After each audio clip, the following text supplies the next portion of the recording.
tutorial pemasangan body kit TRD. Nah, ini barang X asuransi dan barangnya masih dijamin oke. Nah, pemasangannya cukup memakai double stick seperti ini. Seperti aja, lalu tinggal pasang ini.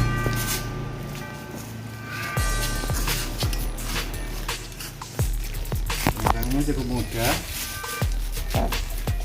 sama-sama tempelkan ini. Setelah masuk tinggal selesai, baru merapikan sampingnya ini. Nah, seperti ini tinggal ditekan. Nah, begini selesai, tinggal di skrup ini.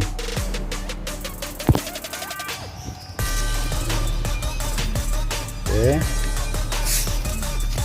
ini lihat posisinya. Nah, seperti ini.